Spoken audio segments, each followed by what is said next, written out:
Shirika la Standard Group tunawatakia Waislamu wote Eid Mubarak. Tusonge mbele.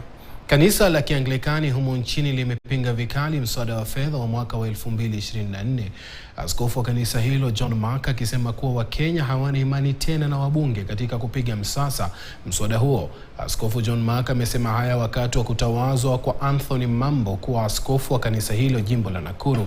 Naibu Rais Rigathi Gachagua na wanasiasa waliohudhuria hafla hiyo wakionekana kukubaliana na askofu huyo, baadhi yao wakiweka pia piga kura ya kupinga mswada huo. Ken Gashuhi anaarifu.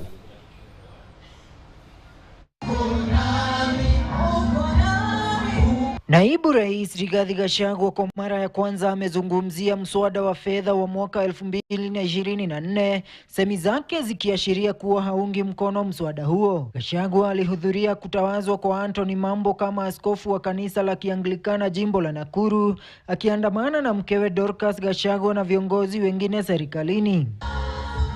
Katika hafla hiyo, Askofu John Mark wa jimbo la Maseno Magharibi aliweka wazi kuwa Wakenya hawana imani tena na wanasiasa kutokana na mswada wa fedha wa mwaka wa 2024. Gachagua akisema kuwa ujumbe huo wa askofu una ukweli, uzito na unafaa kuwafikia Wakenya wote. Our politicians, the way you see them, the finance bill may not be treated the way we pray it be treated. They may not be our source of help. But I believe that our God can be our source of help. Nyinyi watu ya magazeti mumeambiwa na Bishop ile alihubiri, that should be the story tonight. Sasa someone ilikuwa hapo, muandike story kwa Inoro tusikie jioni, kwa Citizen, kwa KTN, kila mahali.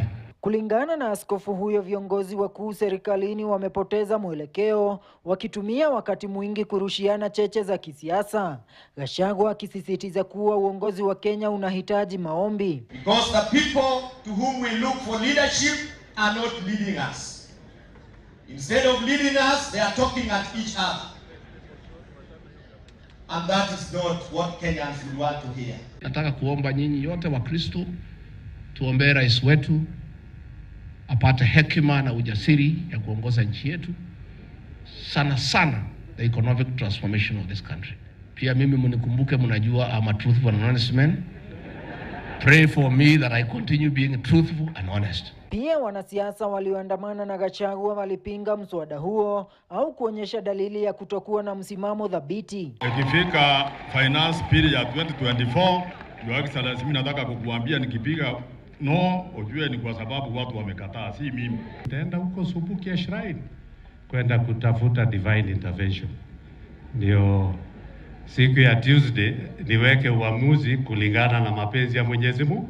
I am going to vote no on the basis of the suffering of Kenyans. The problem with this country is corruption. Huku viongozi hao wakishabikia juhudi za Gachagua kuunganisha Mlima Kenya kisiasa, baadhi yao wamesisitiza umuhimu wa umoja wa taifa nzima. After uniting Mount Kenya, come to Kisumu, come to Homa Bay, go to Migori, the Greater Nyanza, do the same.